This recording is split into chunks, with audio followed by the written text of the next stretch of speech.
There's a war going on, and we're here to distract you from it for an hour. Welcome to the Ballinesian podcast here on the Polytickin Network. Someone's talking about sports.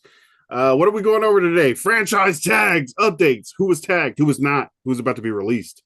We're going to do catch ups from our book club. Book club. uh, the book reading list. We're going to update that. And then also, Forrest hosted freaking trading card event. More about that. We are going to open with our first rounder Islander picks in the NFL draft who just came out of the NFL combine shining. And so there's four guys that are projected to go in the fourth round or in the first round. There's four of them. But first, let's start by welcoming you into the podcast. Someone's talking about sports here on the Ballinesian podcast on the Polytickin Network. Make sure to check out the network and the Polytickin podcast on YouTube at the Polytickin Network, or also following the audio streams on Spotify or Apple Podcasts. You can also help us out by going to the Patreon and supporting for $5 or more a month. Patreon.com/the Polytickin podcast, where you can join the chat community, commenting on everything that we have. The episodes, all the public episodes come out early, and there's also exclusive Patreon episodes each week. All that for just $5 or more a month. Make sure to check out patreon.com/the Polytickin podcast. This week, Cepha was out with the fam. It was me and Marcus. We talked about a bunch of different things. We updated some of the network stuff that we're doing, some of the individual pursuits that we had. He went to a comic book signing with some of the creators and Lucky guy. illustrators from Milestone Comics. We talked about it there. It is so awesome hearing him talk about, like, being excited to be in that space, being geeked, being kind of nervous, all the things that happen when you're like really putting yourself out there and exploring and learning, and next to some legends that he was talking about. So we definitely talked about that on the Patreon. You can enjoy that and 140 other exclusive to the Patreon episodes where we talk about all sorts of things up to date, topics, current events that probably are a little just shouldn't be free. So yeah, hit that up, patreon.com/Polytickin podcast. Another I, thing that we talked about, oh yeah. I was gonna say I always wish I could be one of those people that were like, yeah, and I mean, feeling generous. Just this is my Cash App. Like I don't know how people do that, like on TikTok, but man, I'm just not that person. What's your cash app? Huh? What's your cash app? See, I don't even know what my cash. I really So have. whatever you I can put don't it out even know what mine there. is. I mean, when people ask, I have to look at it and tell them. But Yeah, I always have to look it up. And it's my wild. Cash App, my Venmo, and my PayPal are three totally different variations of my name. It's all out of whack. Uh, yeah. We also talked about the Patreon. A former Charger and LSU Tiger and son of Vili the Warrior. And the former And a what? Texas Tech Raider. He was And also a a Texas Texas Tech Tech Raider. Raider. Uh, Yeah, that's where he defensive was before lineman LSU. Breiden Fehoko. Oh, okay. That was right before LSU. Okay.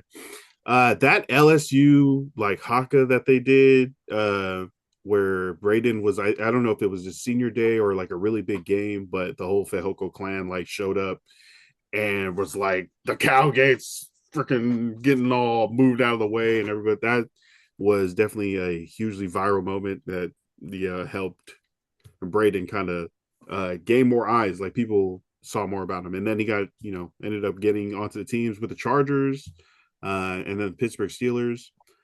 Uh, we talked about Breiden Fehoko's latest post, and this guy's been posting a lot. I think he's starting to become like a media, not kind of like an influencer, right? He Media has the experience, the very media unique presence. NFL playing experience. Huh? Media presence at least. Medium what? Presence? A media presence. Media presence. Media Yeah. presence. Mm-hmm. Yeah, he's yeah, he definitely has stuff to say. Sometimes it's like, you know, crapping on players or people or former teammates and stuff. I think he might have said something about Justin Herbert. Oh, I need to check myself actually right now. I think I thought he was wilding out because there was something against the Chargers, his former team. So, but I see now I need to go back and read this stuff. This latest post, he was talking about mental health and how teams don't really care. They say, let us know. But as soon as an NFL player, starts talking about their mental health and asks for help and reaching out to their, faculty or staff there in the building, in their organization for their team, they get looked at a certain way. They get treated a certain way. They get cast off, and it's all just PR basically is what he's saying, promotion, when they say they post a link to mental health or a hotline number. He's saying they really don't care. Me and Marcus agreed. He's right. He's right. That's yeah, sure, the top of the NFL brass wants to take care of the players because it's good for public relations, right? It looks bad when your players are, offing themselves, excuse me, taking their own lives after playing your game. It looks bad when players are sick and dying and need medical help with their bills and all that stuff after playing your game, for a career. So I know that the brass of the NFL wants to take care of players and stuff, and they want the players' mental health and stuff. But I also understand that's PR, to an extent. In the locker room, in the strength training room, in the building, in the GM's office, I totally understand what Breiden Fehoko says, and I lean more towards him, what he's saying being, the truth. They want to use you as a player. They want to use you to make their team better, right? They want to use your skills, your abilities. If you are uh, casting doubt on whether you have the mental fortitude or stamina or resiliency to compete at a high level when things are going crazy, when stuff seems very stressful. If you say, hey, stuff seems very crazy and stressful, I would like help managing this, people might look at you negatively and be like, oh, this guy's a punk. He's like, oh, I'm a millionaire professional, So what he's saying is it's just, PR talk. They don't really care. I think there's a difference from what the overall league wants and what individual teams want. I think on the team level, especially, it's what have you done for me lately? What have you done for me lately? What can you do for me soon?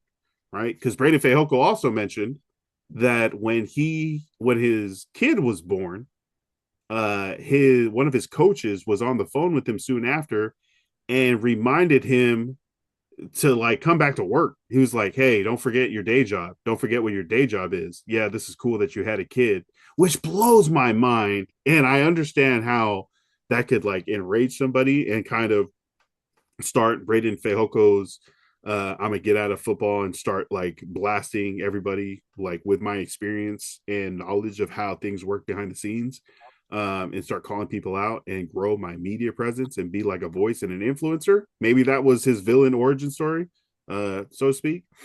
So yeah, I want to know what are your thoughts before we go into the draft picks, the guys coming out of the combine, the franchise tag, and our our updates. Breiden Fehoko, you saw that post, what he was saying. What was your take? Kind of like you guys, but since none of you guys want to play devil advocate, I will play devil's advocate, and I can say, well, looks like a guy who couldn't make it in the league and got shut out the league, and now he's trying to make a name for himself outside of the league because he couldn't make it while he was playing. Oh, yeah, that's The kid was a 5-star coming up. you can say that, yeah, but Yeah, that's he was a 5-star coming out of high school. Very, very like highly praised coming out of high school. Chose Texas Tech over a bunch of SEC schools, including all the schools on the West Coast, which was the Pac-12 at the time. Uh, R.I.P. yeah, he could have picked any school he wanted to go to coming out of high school. Um, yeah, number one defensive tackle coming out of high school. Chose to go to Texas Tech. Didn't really work out there. He was good, but I guess maybe underperformed as people were thinking. Transferred over to LSU, big transfer, got there, same thing. I guess just average out play, but he did get drafted. He got drafted. Uh, or did they draft him or he signed on? No, he signed on with the Chargers first. Yeah, Yeah, I think he might have been I think undrafted. Yeah. yeah. Got there. He was all right too. Had a couple of plays here and there that you saw on TV, but again, nothing great. His father was I don't know if you guys know anything about Vili the Warrior, who was the mascot for the UH Warriors. He used to be the Yeah. guy that used to come out with with the team, dressed up as the Warrior. He do all the Sifatau and some stuff like that for UH. Vili the Warrior, who's also I guess trying to grow his presence on TikTok as well. I follow him. He's pretty cool, all motivational. So might be a family business now. Oh, okay. Yeah. Yeah. But also, I again, don't I've never played in the know. league, and so I'm always going to say that whatever he's saying, you got to believe at least some of it because he's been in the league. Uh, but it's a business, so it's going to be like that for some teams. I also do think that there's some people and some teams that actually take care of their guys, but it is a business, so I understand. Having a kid also is different, and not everybody's going to think that way. But as a business, they're gonna want you to come back to work. I'm sorry. That's that doesn't just happen in the NFL. You have people in the real world where bosses Eh, will come and knock on your door if you call out sick. It's happening in the real world. Bosses will come to your house, knock on your door. I'm not saying it's right. I'm just saying that's yeah, that's such BS, man. That's like that's the world. That's that. You the world. think that's the best use of 2 hours of your boss's time is to drive to somebody's house to like I do not. check I if do they're dying or not? Like right. that's That's like it's out of your look. You have two options. If he's that good of a worker, wait for him to come back to work. You know, if he's that good for your business, he's obviously going to come back. He's going to come back to work. mhm. But if he's not, you know, if he's not a good worker, or if he calls out all the time, or anything like that, fire him. NFL, cut him. This is Well, me. that's the thing. There's it's so competitive to get into these spots that there's Yeah, 100, 200 people waiting to right, take any call to right. like get into the room, get their foot into the Yeah, door, whether it's like a backup position, a special teams position, just to have that's the what sports opportunity to work practice their way team. up. You got your practice guys waiting, just hoping that Uh, you call them to bring them up from the practice yeah. squad. So that's so yeah. All for Breiden, advocating for Breiden. I get it, man. Like that sucks. You don't want to hear that from your coach. You know what I mean? Like you're at home, Yeah, taking care of your that's kid. I think that's an example like of how crappy that, Yeah, oh, it's so competitive. You got to get in here. You got to sacrifice. You got to not be with your family. You got to like, just not have anything else. And sure, people are making, but that's the other thing, right?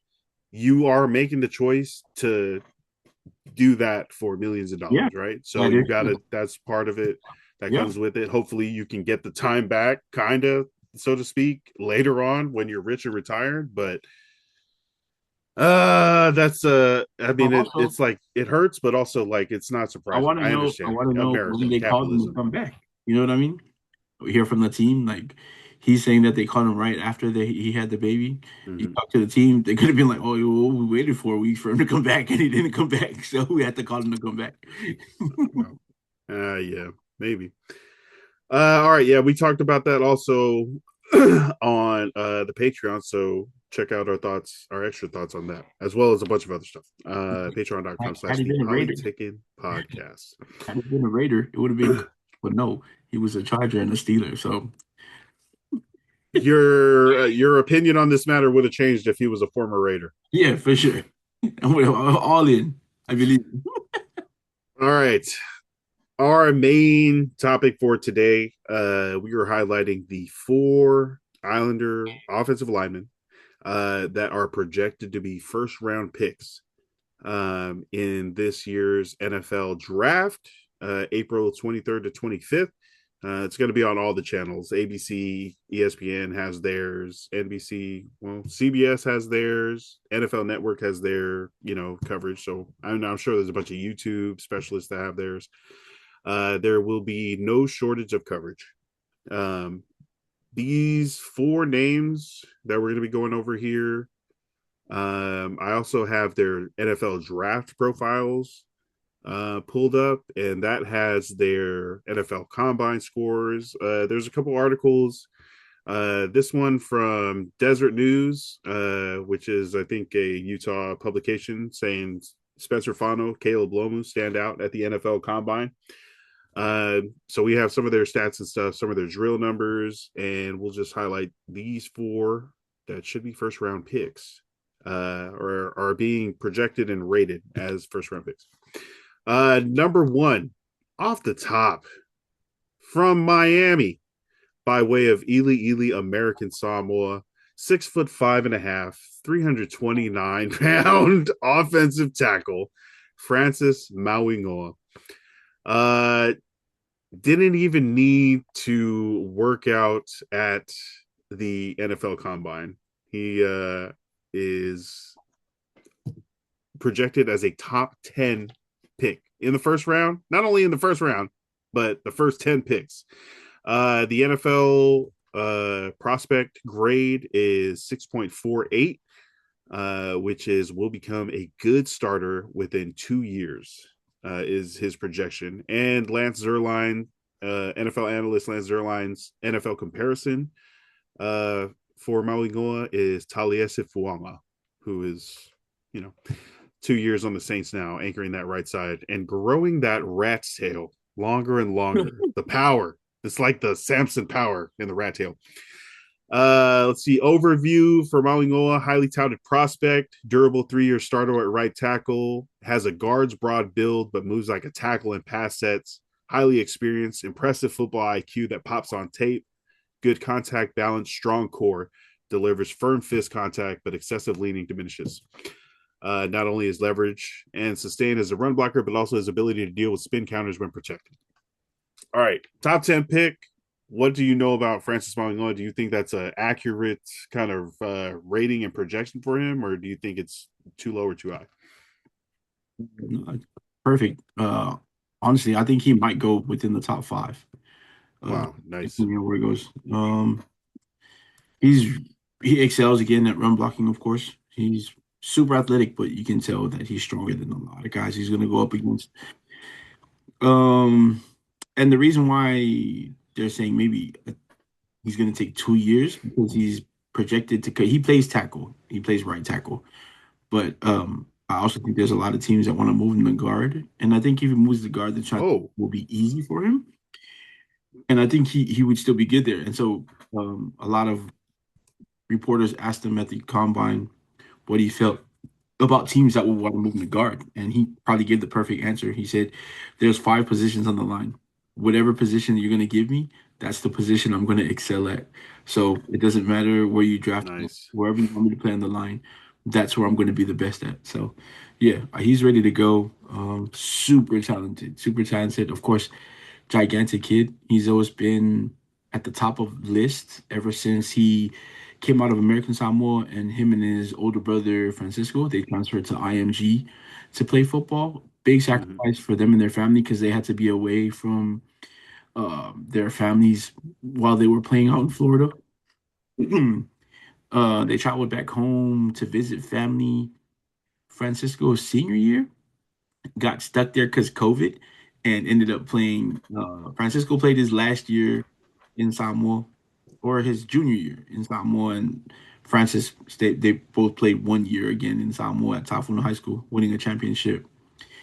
Got back to Florida, and coming out of IMG was the number one high school offensive tackle in the country, which is amazing. That's amazing to hear. So, Bro, number one in the country and number about one to in the country, get drafted. he's about to get drafted, and there's never been like a drop off in his production while he was at Miami. Mm-hmm. I think he's just gotten better, of course, every year. And he's coming off a championship in college. So, Um, championship appearance. yeah, appearance. These are the top 10 teams in order picking in the NFL draft. Let me know if they need an offensive tackle. Okay. The Las Vegas Raiders. Nah, we're good. Oh my God. The New York Jets. Actually, yeah, they could. Arizona Cardinals. No, No. no, I don't think so. They're not. They're not. obviously need one, but I think they're hurting more in their positions. Right, right. If just hurting at offensive line, I guess is the question. Yeah. Tennessee Titans, Yes. New York Giants, Definitely. Cleveland Browns, Definitely. Washington Commanders, No, I think they're good on the line. New Orleans Saints. They weren't too bad. Tyler Shuck Yeah. had a decent half and a second half of his season when Mhm. it started. So I think they're all right on the line. Kansas City is picking 9. They are Josh Simmons on the left, and then I think they're Suamataia on okay, the left guard. but I also think Francis won't be there by the time they pick at 9. Right. And then Cincinnati would be 10, who, you'd love to get more protection for They Joe Burrow. definitely need line in Cincinnati. Protect the man. So yeah, that I mean, those teams are going to go with the Raiders. We expect to go with Fernando Mendoza. Teams aren't just going to take offensive line just because they're No, the best or because they're usable. Even if it's a need, they're going to reach for other stuff, especially at the top of the draft. for sure. But just seeing all most 10 of those top 10 teams needing improvement along the offensive line, and this player Francis Mauigoa being a noticeable improvement on what they already have there means he's going to go, like you said, it could be top 5, so that is a name we will hear early on the NFL draft. That is April 23rd to start. Yeah, It's in he is projected to go to like the Giants, but there are some mock drafts that have him falling all the way down to like 17.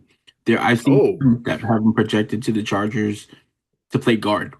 Uh, but that's if they miss out on Mauigoa. yeah, that's if they miss out on another Wow, player that we're gonna mention in a little bit. So that's crazy. I thought that he was like the he is the number easily the one tackle. highest. He is, So but so that's a crazy the slide to combine, 22 to the Chargers. yeah, the combine just finished. There's a guy sliding up the draft boards right now really quick Mm-hmm. because he had again a freakish workout. And as we all know, it doesn't always work out that way. They call it the underwear Yeah. Olympics for a reason. Monroe Freeling right now is climbing the chart. Offensive tackle out of Georgia, 6'7", 315. Yes, he's smaller than Francis, but he's super athletic. So that showed at the combine. Of course, it's going to show at the combine. You don't have any pads on. You're not hitting anybody. But that's part of the reason he's dropping in some of these mock drafts. But they're just mock drafts, and most of these mock drafts are done by people who aren't on the uh, or who aren't working in the front office of NFL teams. So, you know, there's that. I mean, we'll see. I feel like I like I project top into the Giants. top 5 a lot more than Yeah, I project. outside top 20. I project into the Giants. Nice. Another name, this one out of Utah, Spanish Fork, Utah, 6'5.5", 311-pound offensive tackle Spencer Fano. 6'4" prospect grade. This is along the same lines as Mauigoa. Will become a good starter within 2 years. Athleticism and production scores are, oh dang, 2026 combine offensive tackle rank for production score was 85. That's first among offensive linemen, or first among offensive tackles. Athleticism score was a 90, ranked second out of offensive tackles. His total score for the combine was a 91 and was ranked the number 1 offensive tackle. He's 6'6", 300 pounds. Do you know how fast his 40 was? 6'5.5". What are you saying? How fast his 40-yard dash was? Yeah, Sub 5. 491. Isn't that crazy? Wow. That's okay. And this is what you were talking about, where it's like, okay, yeah, the fastest guys to ever do it, they don't necessarily pan out, right? Yeah, You got yeah, Xavier Worthy, John Ross, CJ2K, some other names that we might not remember. yeah, But the place to look is the people that are doing really good yeah. in, speed or explosion drills when their position is defensive tackle, right? Right. Who's the guys that are so explosive they can run a 4.9 40-yard dash at 300 pounds? Who are the guys that are like can jump so far and are so big, and that's where you really can use the NFL combine drills to find out. So by position, Right. best by position, and But then people kind ask of, how and it then the correlates. other way that would be like bench press for cornerbacks Yes. or wide receivers, like who's suspiciously strong and for their size, who's crazy explosive for their size, who's crazy fast for their size, is something that we should kind of comb through the rest of these Yep. uh uh drill results. 10-yard split, 1.72 seconds. So this is Spencer Fano, offensive tackle out of Utah. Vertical jump, 32 inches. Broad jump, 9 foot 3 inches. Three cone drill, 7.34. 20-yard shuttle, 4.67. Bench press, did not participate. Um, it's a couple of them, and I guess Francis Smiling going knows that he's going top 10, so he didn't have to do any of these drills, right? He's No. not going to take the chance to like put a like a hole in the armor, so to speak, Yeah. if a test Oh, goes right, like, oh, he, he only ran a 4.6 or he only ran a 4.7 or yeah. uh that's crazy fast for an offensive tackle, actually. Yeah. I was gonna uh say he's so running he for only ran a 5.9 or 5.2. Okay. Lance Zierlein's NFL analysis and overviews. A couple first sentences. Lafano lacks ideal proportional build, but compensates with loose hips, quick feet, and high-end athleticism. Has the tools to mirror speed rushers, wall off the top of the pocket, and find a late anchor when making the worst of a bull rush. Needs so to what stay it square is longer. what it is that they think he has shorter arms than most tackles. Proportional, When they proportional build. yeah, They got his arm length here, they're talking about his 32 arm. and an eighth inches, So 32 inches and an eighth. yeah, they want his arms to be longer. It's the same thing happening to Ruben Baines, who's a defensive end, but the number one Oh, defensive end. yeah. We saw him wreck teams all year long. Uh, Sad to say, he wrecked Notre Dame's offensive line when they played in the beginning of the season. So, things like that are it's weird, but That's it. I mean, it was the same thing they said about what's his name? Offensive tackle for the Patriots last year that got drafted, Campbell. Will Campbell. Short arms is what they were saying. He did okay. The Patriots took a flyer on him and it worked out. So I don't think it's going to be too big of an issue. I still think he goes like top 15. So yeah, and he's also able to play Nice. guard. So he's still projected. If he doesn't play tackle, people still want him at right tackle because he's a little lighter, but Mhm. he could also play guard. All right. The third name projected with a first round kind of grade coming out of the NFL Combine for our people is Caleb Lomu, another offensive tackle out of Utah, out of Gilbert, Arizona, 6'6", 313 pounds, 33 3/8 inch arms. Rated as a 6.36. So this is I think the section just under will be a good starter in 2 years. This one will eventually be a plus starter, according to the NFL.com prospect grade.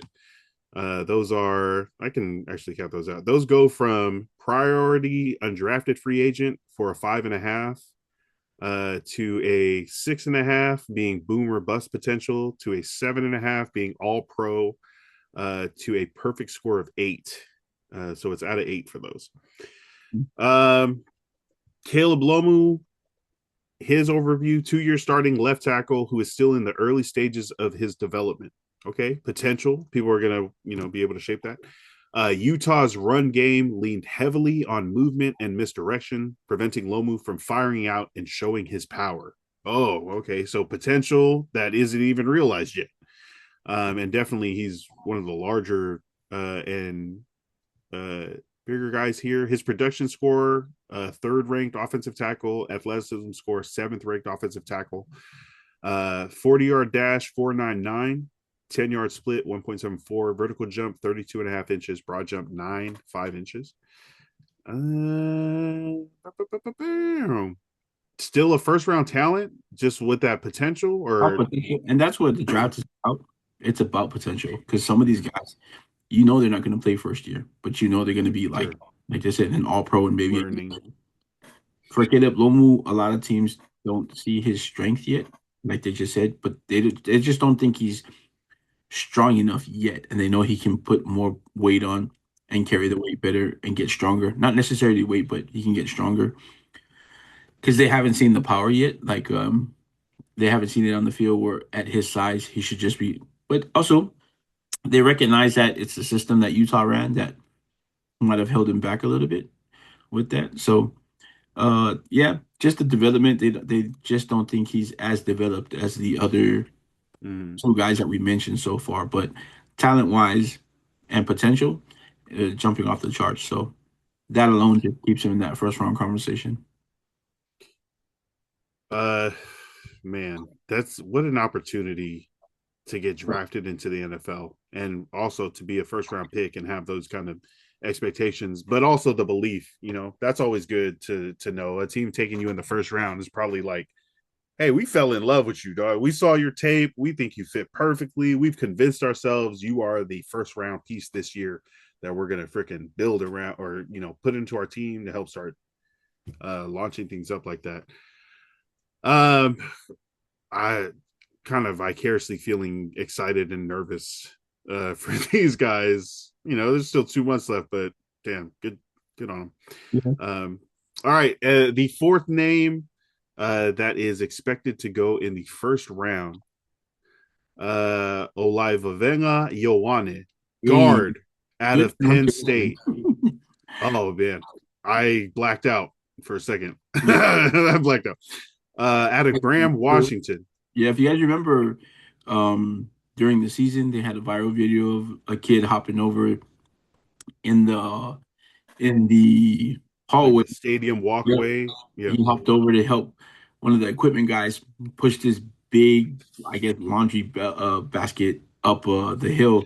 Like equipment and stuff. He was Yeah, like, oh man, I gotta help yeah. this guy.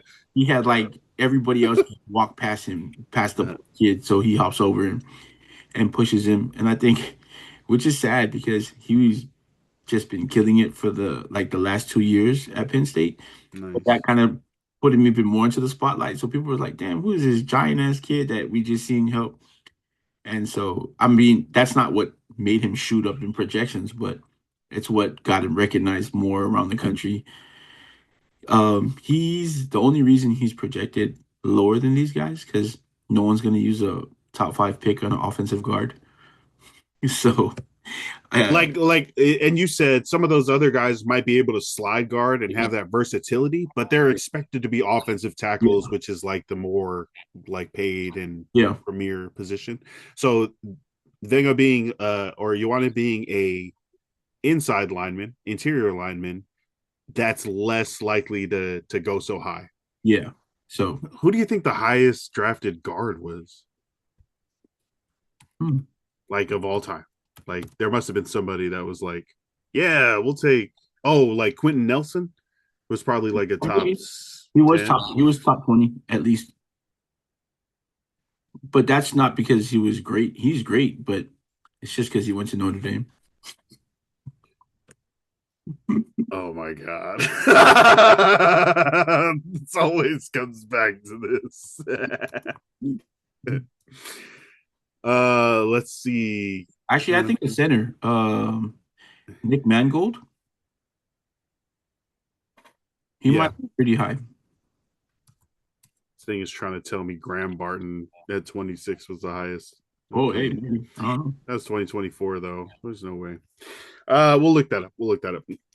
All right. So Ioane being a guard might you know, knock him down. I'm hoping, he slides all the way to 2022. We I'm need the hoping, offensive the Chargers need an I'm interior hoping he offensive does. line. No, Zion Johnson might be going. Bradley Bozeman, the center, has retired. There's going to be a need to have especially with the two tackles being one of the top paid tackles in the league, Rashawn Slater, and then Joe Alt, who eventually will need a mega contract extension when his time comes. The Chargers are going to need some cheap, good players at interior offensive line. I hope Ioane Vega or Vega Ioane is one of those draft picks that we can make this year. Maybe even trade back and still get him. That would be awesome. Or according to NFL.com's Lance Zierlein, Uh, Cooper Beebe is the NFL comparison. I don't even know who that is. Okay, so the over. Do you?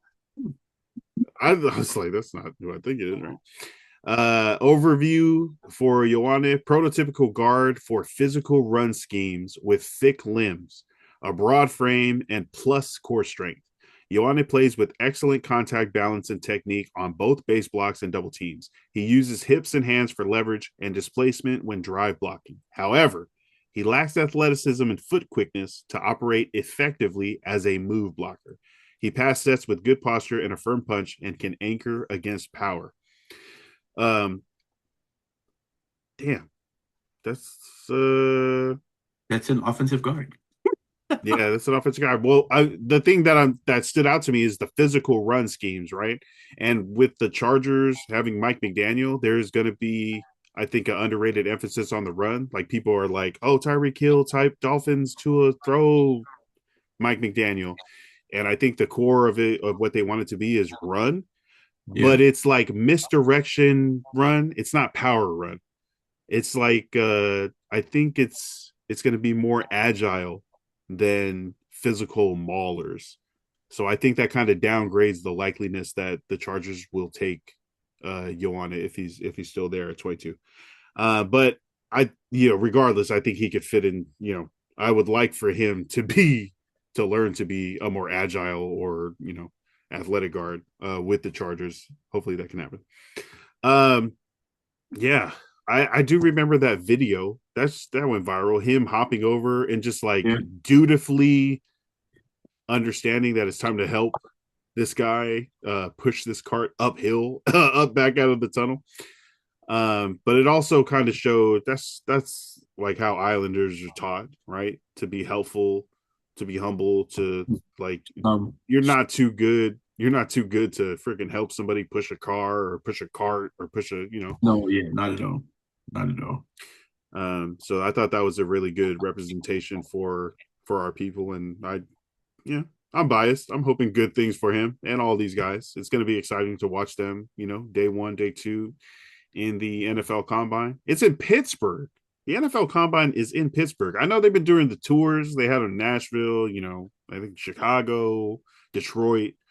Um, it's gonna be in Pittsburgh, It was which so is it's gonna be in April though, so it'll be warm. It'll be warm in Pittsburgh. It won't be like gridiron, steel curtain, cold ridiculous. snow, right?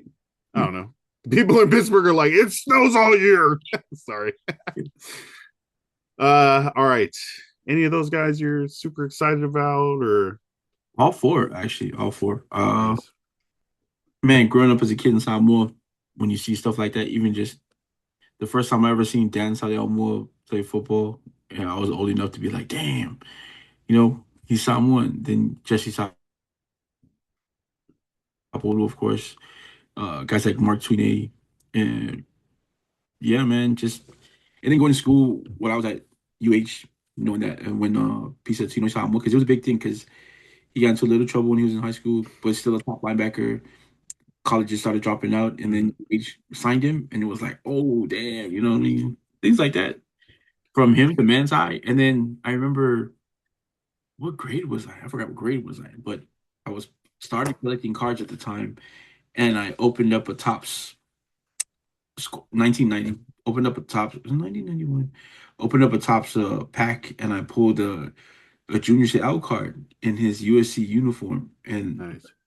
you know what I mean? At the time, I didn't know how rare it was because he got picked in the first round. And I was like, Mm-hmm. man, first round is cool. And I was still too young, right? I was still too young Is he to first though? well, yeah, was he number one though? And he was like, no, he was like number eight. Still like seven picks before him. But yeah, man, I'm excited. I'm always excited. And then being able to coach. I never was able to see Francis on campus in Samoa because I was gone by the time, but um I do know his brother Frank, his oldest brother, who was an amazing quarterback at Tafuna. I think he's got like three championships under his belt, four, maybe all 4 years he was there. Um, the second brother, Fred, saw him play at Tafuna as well. He's got championships there. He played at Washington State as an offensive tackle. Um, I think he had a stint with an NFL team for a little bit, but I think he's a sheriff now back here in Washington somewhere. The third brother, Francisco, who played at IMG with Francis, Mhm. he's with the Jets now. You know, he had a great career. He was ready to be a star out at Washington State, but as soon as Francis was ready to sign with Miami, he was like, you know what, I'm gonna go play with my brother. Transferred over. He said that was cool. That was cool. And then finding out about the other three guys this season was cool. And then watching Vela Yuane on that clip, you find out, Mhm. you know, oh damn. And for teams like that, for Francis and Wenger, those aren't usual teams that you see Samoan names play on. Yeah, You true. know, Miami and Penn State. Mhm. There have been, don't get me wrong, there's been names on. I mean, um, Sure. one of your, I'm pretty sure you're related to them. The Purcells and the only Armani Purcell Mhm. started off at Penn State as a linebacker before he got to UH. So you know, it's great to see those names out there, especially as a just a guy coming, just raised in Samoa, in American Samoa, and you get to see names like this every year now, like regularly. Mhm. That's pretty dope. It I feel like it's lost some of its shock to me to see our names out there, but still it's awesome to be able to pronounce the Yeah. the names that are shining and showing. I remember the first time Young Rock came on that show Yeah. about the Rock and his life growing up and stuff. And the opening credits, they would have everybody's name on it and stuff. There were like 10, Yeah. Samoan names or Fijian Tongan names. Like, uh, yeah, the first time I remember seeing those intros, I was crying. I was like, bro, that's just seeing the name out there That's pretty cool, being right? written in block letters on, national television. I was like, bro, we made it. They canceled that shit after 2 seasons. I was like, bro, you can run this forever. Anyone who has read The Rock Says knows that there's still like 3 more seasons in that book alone. The material. They basically just shot the book into a comedy series. It's hilarious. It was great. But also biased, very biased. Seeing those names and tuning in every week. They got me. They got me. All right. Good luck to those guys going first round. Amen. Um, There's a ton of other guys out there too, but we're highlighting these guys because they're projected to the first round, so these are going to be the biggest names that they'll be front. most people are going to know. Like Yeah, we will look at some of the other guys throughout the draft and where they're going, but for you and generally people who are they're going to see these guys. All right. Oh, quick for Coach Forrest coaching coaches. That's why I just renamed the segment. Uh, Superstars. You talk about the Mauingolas and knowing like you have, a guy or sure. like a future draft pick or something like that. Have you ever coached like someone who like you knew was talented more like was destined talent level was destined for more, and how do you coach them differently or how do you treat them like when you know it's someone that's at a different level? Yeah, well, to be honest, I think all my players, it sounds cliche, but I think all my players are gonna do that way. You know what I mean? It don't matter who I'm coaching. I think your potential is already here. And I'm thinking Mm-hmm. about you making to college at least. So let's get that out of them. No, just kidding. Um, yeah, there's a ton of guys. I think depending on what kind of coach you are, I know there's a lot of guys. I don't know. Maybe it's just like Hollywood. You see the movies where guys get a little bit extra, uh, like perks when they're like the star or things like that. Mm-hmm. But I think for in the real world, coaches are going to push you a little harder. Um, they want you to work a little harder on the court, so everybody else sees you working harder. Lead by example. If you're working harder, everybody else is going to work harder, and then we're going to also push you a little bit harder off the court. Because if you're doing all the right things Mm. off the field, you're just literally leading by example. But then when we do want you to lead, we're gonna look to you all the time because we know that you have that potential. That why wouldn't we look to you? You know, I'm just gonna push you a little harder than everybody else, honestly. Still treat you the same, you know what I mean? But in the areas where you need to be a leader, I'm definitely gonna push you a little harder than everybody else. Uh, as far as NBA or NFL comparisons to this player, what names would you say kind of qualify for that? Uh, like you notice that there's a talent difference, and you're going to treat them and hold them to like a higher, base or standard. Like if any of these NBA rookies were on your team, which one would you Oh, are you thinking about? definitely Like VJ. rookie Michael Jordan, of course, but like who like names that people are seeing right now? Who do you think? I think if we're talking about like, well, we'll do rookies. And if you're watching NBA right now, there's a couple of guys out there who, I don't know if too many people expected too much from this draft class besides Cooper Flag, but definitely Cooper Flag Sure. because he's the biggest name out there. But for guys that maybe weren't going to be like, weren't even thought about the number one pick, VJ Edgecombe is a guy playing out there with the 76ers. His first like week in the NBA was wild. I know he slowed down a little. Oh, right. Yeah, but he's another guy. So if you had a VJ Edcombe in practice, like to start the For your sure. camp, you would notice that and be like, Yeah, "Yo, you need to yeah. step it up. You need You, to you want to push him in the direction example." where he's going to be able to lead your team because he's a rookie right now. So you Mhm, probably have somebody already right now in that position, but you definitely would want to push him into that mold and mhm. try to get him ready for that role on the team. Any Raiders rookies or Raiders young players that you would like point out and be like, "Hey, you got to set the example. You're at a different level. You got to show these people." Sure, Brock Bowers. Oh, Bowers. Yep. Yeah. Off the Yeah. bat. I know a lot of people are gonna say Genty, but he just got there and he hasn't had the greatest season. But Bowers, because even with like how much less he's had to work with Mhm. on the team, quarterback wise, offensive line wise, he's still able to produce, go out there. He's putting up numbers. He had a record rookie year, was hurt, banged up a little bit this year, but was still able to go out there, produce at a high level. And I think guys probably look at him and they might just, they think of him as a superstar already. So you're gonna want to push him hard.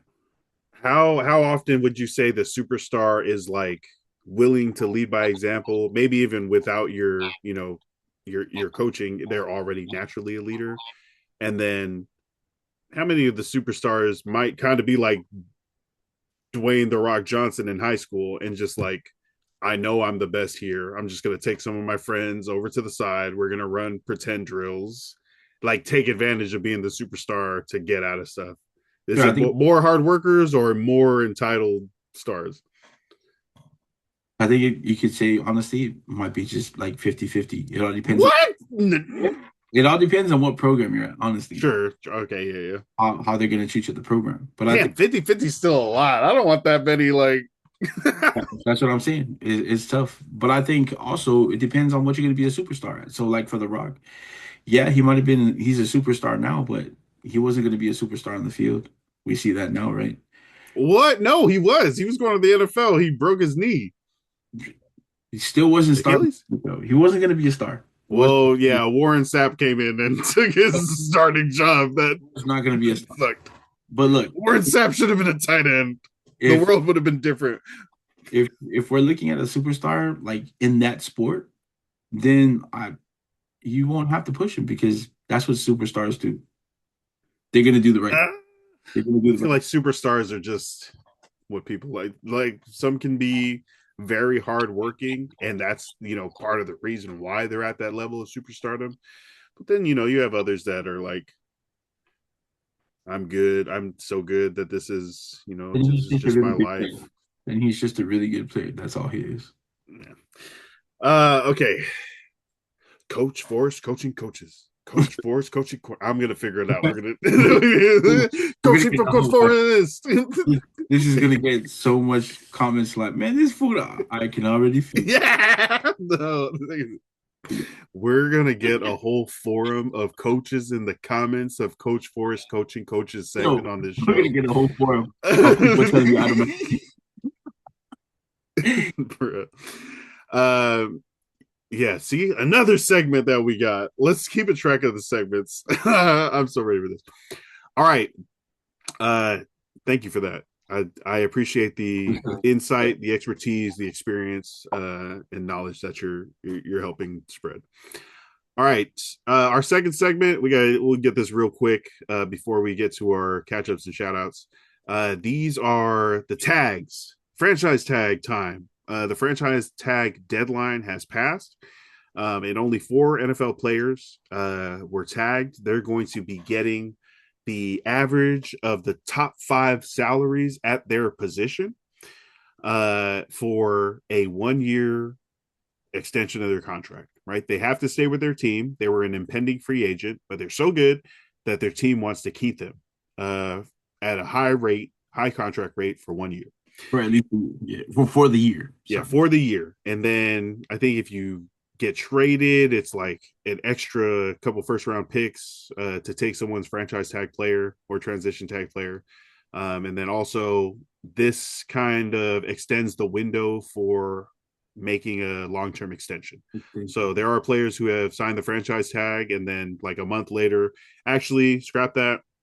I'm going to stay here for 4 more years for 30 million a year. Uh, yeah. So the NFL tag updates. The four players tagged. Dallas. Who do you think they tagged? Uh, what's George Pickens? Wide receiver George Pickens Yeah. has been tagged by the Dallas Cowboys. The Atlanta Falcons Penny. tagged tight end Kyle Pitts. Oh, Try to nice. keep him Oh, around. yeah. Oh, nice. New York Jets have tagged running back Brees Hall. That's a big one. And the Indianapolis Colts have transition tagged Daniel Jones, who will be recovering from that what is it, Achilles or knee injury For uh, Kitty. that he suffered.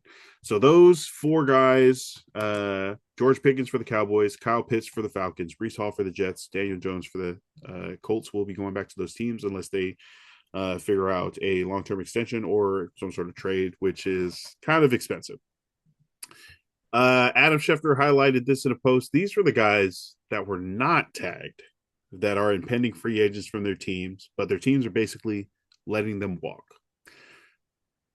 Super Bowl MVP running back Kenneth Walker III is not expected to be tagged by the Seahawks, or he was not tagged by the Seahawks. Indianapolis wide receiver Alec Pierce.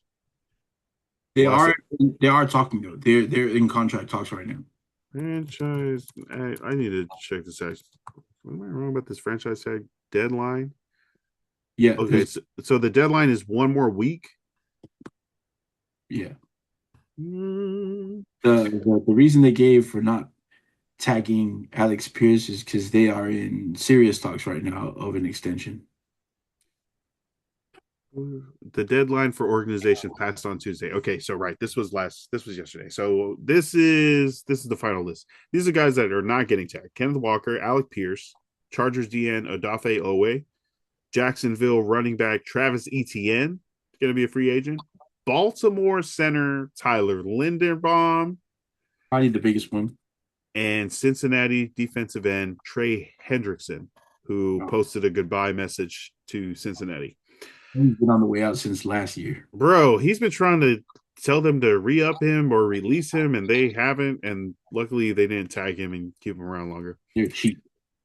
That is true. They are cheap. That is real. They just started selling the naming rights to their stadium. And it was only because Joe Burrow and some contracts are coming up, and they didn't have enough money like in escrow in the bank to like offer a big contract to him. So they needed to like start selling and chopping up and saving stuff. Uh, Selfishly for the Chargers, center Tyler Linderbaum uh, is a Pro Bowl center, and I think would be a great addition to the Chargers offensive line. Immediately improve from Bradley Bozeman, who recently announced his retirement. Bradley Bozeman has been the starting center for the Los Angeles Chargers for the last 2 years. And he was ranked like 40th out of 42, centers. And his rush, EPA, his pass blocking rates, like they were not good. They were, I mean, his best moment, I would say, was this one time. I think it was New Orleans. We were playing, and the opposing defensive lineman went low on Justin Herbert, and then like grabbed his ankle and rolled again. Right, and this was like the play was dead or something like that. The whistle was already going, so it was like he dragged Herbert down and then grabbed one ankle and then like did an alligator roll to try to twist the ankle, intentionally hurt him. And Justin Herbert's like trying to get away, saying, "Yo, what the heck? What's going on?" He's appealing to the ref, and all of a sudden, this just freaking huge body comes in face first, diving onto the defender, and like shoving him into the ground. And you realize that is Bradley Bozeman protecting his quarterback. I think that would be the most memorable, positive memory that Chargers fans are going to have of Bradley Bozeman. Because statistically and just being rated, not bueno. So adding a Pro Bowl, all pro talent level center who's only like 25 and could be your center for the next 8-10 years.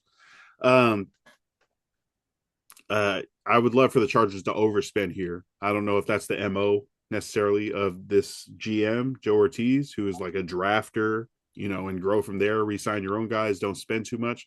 But like we said last week, the Chargers have the second most money in free agency, right? If this is not what, you've been making these moves to free up the space for, what is? What is the plan to protect Justin Herbert and for this team to win? Sign Tyler Linderbaum, who's now a free agent. He's going to be a free agent next week. That'd be dope. Uh, were you surprised by any of these guys? Walker, Pierce, Owe, ETN, Linderbaum, Hendrickson. I'm sure there were a couple others.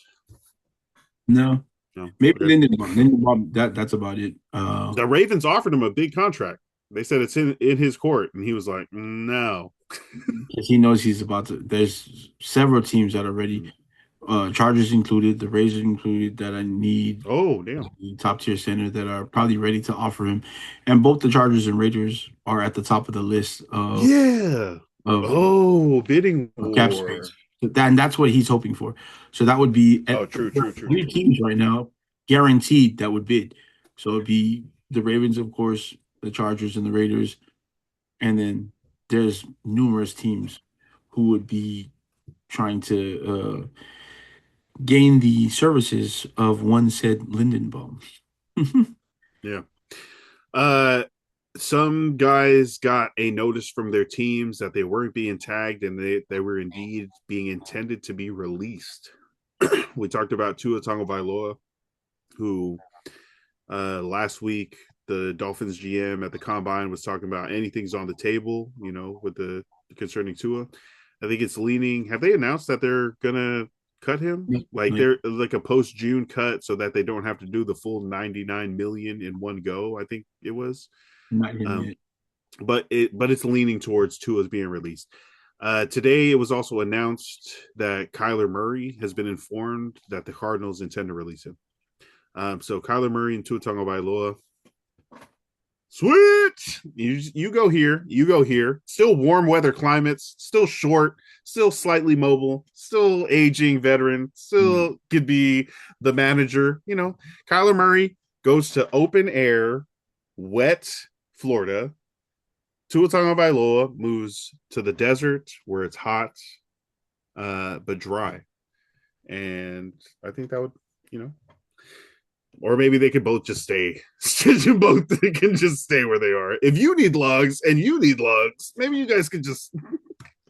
So Murray's going to end up with the Jets.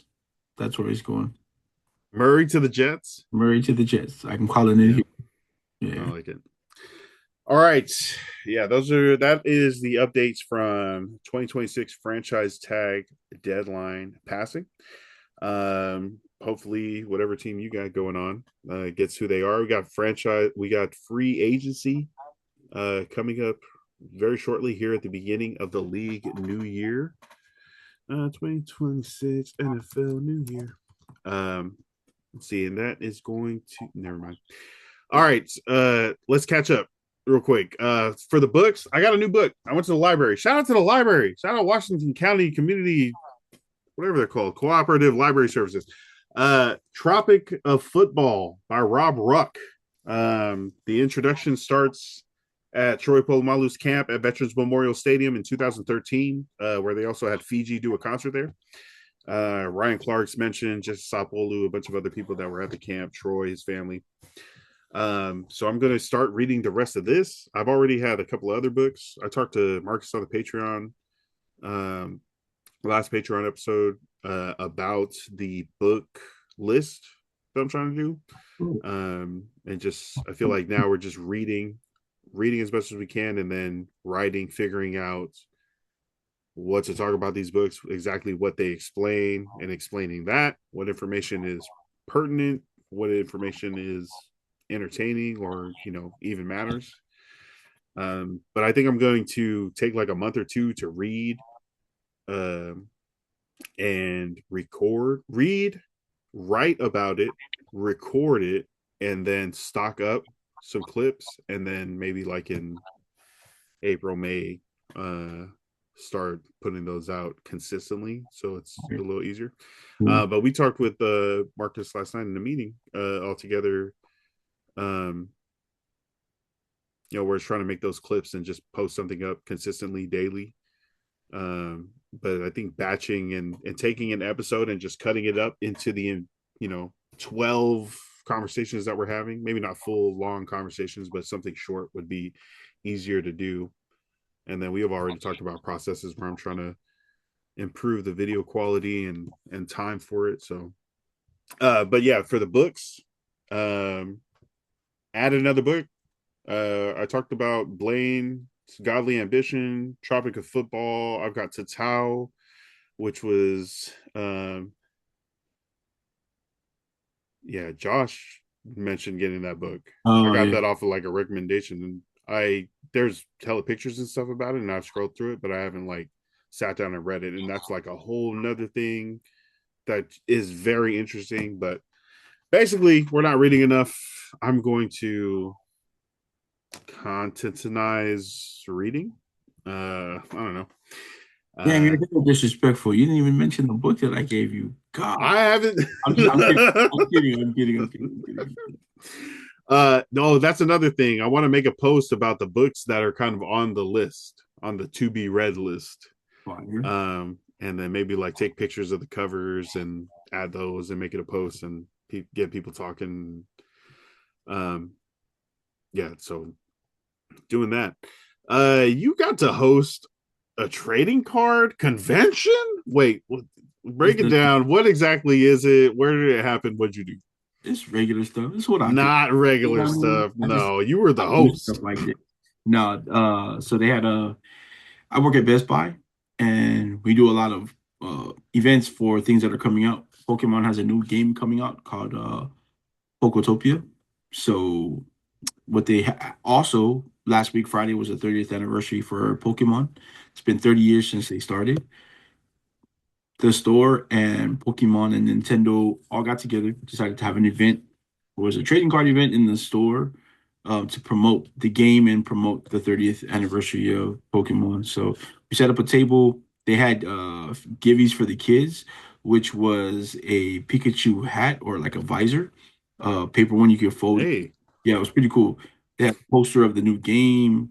You can see like all the kind of like Pokemon Go, but you can see like all the animals. It's in like this park they had and names for all the monsters in Pokemon.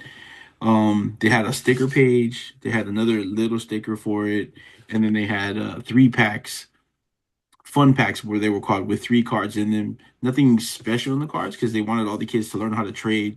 So they also sent hey. yeah they sent over a binder with all these calming cards, nothing big, which was the cool part of the event. Because so with that, it's Pokemon. So a lot of people are gonna come, you expect older people, of course, are gonna come over and be like, damn, there's nothing worth any money here. Why would we want to trade? But the kids were super. There was not one kid there that wasn't super excited to be like, hey, can I trade this? And so some of them did come with their own folder, and I looked at some of their folders and I was like, look, these are all great cards, but what's in this folder right here doesn't match with your cards. I told them, keep your cards. I also have my own cards. They had the three packs though. They had the cards with the three in it, the packs that I gave them, but I have my own bulk cards. So I put that on the side and I told them, look through that. If you want Oh, anything from there, nice. yeah, I said, look through that. If you want anything from there, you can trade for anything in the binder. So they were doing that. They found cards, or they used the cards from the pack that they had, the three cards, looked through the folder, and they all found something that they were excited about. And like, can I trade for that? And I was like, Hey! yeah, man. And there was about, I want to say it was about 45 kids. And I think the event was to cater to like maybe 60. So there was a little bit of leftover stuff, not many at all, not much at all. We also had product, and as you know, if you guys are even the smallest bit interested in Pokemon, it's been pretty hard to get product to buy anywhere. So Pokemon card yeah, packs, we boxes. had we had stuff in the morning that we sold to the general public. They lined up in the morning. We sold that to them, but then we also had like product put aside that was specifically sold for the event so the kids could have something to buy. So if you showed up with your parents and they were wanted to buy you some stuff, then from like the event started at 12, so from 12 to 3, whatever was behind me and my table, I could only sell to kids, parents and their kids. So that was a great part. And Do you also, have anybody yeah, try to come yeah. without a kid? So that was the best. Hey, you got some promo packs back there? There was some like older dudes standing on the side. He was like, how can we buy that stuff? I was like, you come with a kid? And they were like, no. I was like, well, you're gonna have to wait till 3 then. He goes, why would we have to wait till 3? I was like, because all the stuff is Oh, allocated for the kids. Like as soon as they're done with the event, we're gonna move all this stuff to the front and we're gonna have people buy it. So what if I can't come back at that time? I'm trying to be the nicest person the I can hell? tell the kids, and then I was like, well, then you're out of luck, my guy. And more man, so my coworkers behind me, because they were helping keep the lines okay, like straight. He was like, "Hey man, that dude's on the far left, just like mad dogging you, like he's mugging you." I looked over and he's just standing there like this. I was like, huh? So he walks over to talk to one of my other coworkers who's like a supervisor, and he's trying to explain to him. And that fool, he's funny. So like he's kind of trolling him. He walks over with the dude and he goes, "This guy won't sell you Pokemon?" And the guy's like, "Yeah." And my coworker is like, "Well, it's because you're not a kid. So if you don't have a kid, man, you should have seen this guy storm out, like walk out." And then you had dudes who literally came into the store like around 1:30, found out that we were gonna sell it at 3, waited till 3, you know what I mean, for the stuff to get shifted to the front. Dang, it's like that. I Yeah. mean, all of the Pokemon machines, they're all sold out. When like You once gotta a get week, it. I'll see Yeah, one. It's sold out. So I yeah. didn't know it was like wait 2 hours for Oh, these kids to not buy it so I could buy it. Rawr. well, when we have drops, like people will line up from like 4 in the morning. They'll wait in front of the door till we open from 4 to 10 in the morning. We open at 10. So, yeah, I mean, there's a good and a bad side to it, but more good than bad. And then I also had some cards that I pulled, like I guess you would call them bigger chases. Some EXs, if you guys know Pokemon, had some EXs, some full arts that I was giving out to some of the kids that were there, and that were just really, really cool into the all the kids that came were cool. Don't get me wrong, but some of them were like super like in a Pokemon. So some of those kids, I gave them some of my own stuff, and it was like the kids you see on these videos that they have on YouTube. They were like, "For me, for real, no trade, nothing. I don't have to pay for it." I was like, "No, that's you." So it was cool. I had a bunch of parents thank me for what I was doing, like I was doing something great, which was cool. Parents were super grateful for it. Really great event. Shout out to Best Buy, shout out to Nintendo and to Pokemon for holding the event in the store. Yeah, give me a raise, guys. Just kidding. Uh, Not just kidding. You can afford it. But yeah, no, great event. I've only worked at Best Buy for a little bit, but the company right now seems like a really good company to work for. I mean, I know a lot of people are going to say that when they Oh my start god. working here. But, I mean, events like that are cool, especially for the kids. So it's pretty cool. I did come away with the I did come away with the little with the little prize for it. We were all giving out what the box behind me? What was the box there? Uh thing. Post it on your page. I know. I did. You can go see the video I just posted about the little Pikachu model that I made. But Oh yep. they were giving out boxes, and I was able to come away with a box. They gifted it to me and said, "You get to make this thing, Pikachu." You made that out of paper? That looks like No, a it's not paper, it's plastic. They were oh. parts. They came in uh like a breakaway plastic Hmm. thing. So all the parts were here. Oh I just nice. broke them off and put them together. But yeah, I mean, Sick. we're talking about value. It says for sure on the box, not for sale anywhere, because it was. Look at that value. But I was looking on online and look, Best Buy. I made mine. I'm not selling it. Um, People are selling the model for $88. They got it for free at an event. But Oh wow. people have sold. There's been like two sold already for like $88. Wait, before it's made into that shape, just Yeah, like as the still in the box. crafting as They the can't say box. it's unsealed because the box. There's no seal on the box. You just lift it off because it's not for resale, so it can't be sealed. Mhm. Uh, yeah, cool stuff. There was, Hey, the and for market. the yeah, I mean for the drop too, they also gave out promo cards that day. From Paradox Rift, I think the set was. Yeah, man, cool stuff. There was super cool stuff. Loved it. That that's awesome. You got to host it and like be a part of it like that, and Oh yeah, also I was surprised when they like asked me. have the bulk cards for the kids to do the trading. That's smart. That's a great move, and that's awesome. That, bro, that's Yeah, doing something that you're really good at to help meet my people to game. be positive and showing them something.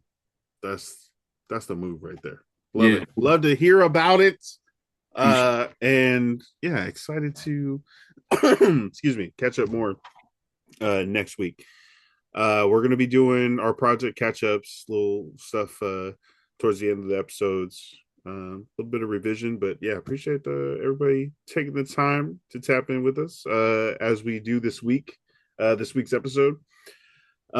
Shout outs, shout out to Tamiano Gurr and Prom, and artists and writing and performing and speaking. Um, there is something special about spoken word and performances and musicians and just artists. And shout out to Tamiano and be putting on something like that where people can come together and have that space that is much needed. Jealous I am. I to that wasn't something we made before or had, but so yeah, dope to see that came back, and I want to go look up videos for it. Yeah. Some of the performers I seen were like really good. I mean, they've never been bad, but uh, from the time when me and Noah and Junior were still back home, he had started it then. I remember going to the first one he had. He had his shop out there, Pacific Roots at Laufo, and then he just Oh yeah, a bunch of chairs inside, and we all just sat there, and people performed at the front where the register was. It was pretty cool. Super cool environment. Shout out, yeah, Tamiano and his wife, who are putting them on now. It's a little bigger event. It always got bigger. He had moved to Icebreakers before I left, so he was hosting them at bigger venues. By the mm, time we had left the island, and yeah, man, and Tamiano he's always been on that time. You know what I mean? That type of time where he's always trying to help people be seen and push like the youth out there, nice. Yeah. help everything back home just progress and not stay stagnant in one place. So shout out to those guys. Shout out to Scoofius. I don't know if you guys have seen the video yet of Oh Hello Marcus unboxing the package, but Scoofius is also a dope artist. Dope artist. And yeah, that stuff aside, shout out to Scoofius for being who he is and freaking rocking all the sickest freaking WWE or just wrestling in general, comics, art, drawing. Who else you got? I don't like nobody. Mm. I don't like nobody, man. Shout out to you. Shout out to me. Shout out to our people. Shout out to your people. Shout out to our listeners. Thank you guys, everybody, for tapping in. Shout out to Lavasa Island Apparel. Shout out to brother E. Rye, Jose down there in Modesto, California. Oh, yeah. 1331 Cascade Avenue if you in town. The mobile fresh drops. Got the food drives. Definitely check out what they're going. And follow brother E. Rye too. Please do. Please do. Oh, actually, you know what? I know we shouted her out the other night because she was the winner of the one-on-one um, unrivaled championship winning $200,000. But shout out to Chelsea again for winning the unrivaled MVP award. Uh, they yeah, they didn't make the finals. They lost in the semis or right before the semis in the quarters, but she was still able to win MVP of the league, which is wild. I mean, not wild. I expected because it's Chelsea, but for everybody who had kind of said she was like washed and past her prime, well, there you go. Eat your cake now, buddy. Eat your cake and shut your mouth. Uh, Shout out to Catherine O'Hara, who passed away recently. She was Kevin. Kevin McAllister. McAllister? Yeah, She was the mom in Home Alone. Her birthday is March 4th, which is the day this is coming out. great Uh, actor. Also, happy birthday to Chuck Norris, who is, I'm sure, a Samoan legend and uncle. The only person I know that's gonna live forever. Yeah. Hmm. And if you want your birthdays also shouted out here on the Ballinesian podcast, send those in. DM them to us, post them on a comment somewhere on one of the posts that we have on the IG or TikTok page, or you can email ballinesian@gmail.com. Bam, bam, bam. There we are. Some girls from Apia are playing for Tafuna High School. Let's talk about that tomorrow or next week. We gotta find a root cause. But that is all we have for this week. Thank you guys so much for tuning in. For Coach Forrest, I'm Lance Faltongo. Stay hydrated, stay blessed, stay balling, love and light. Peace.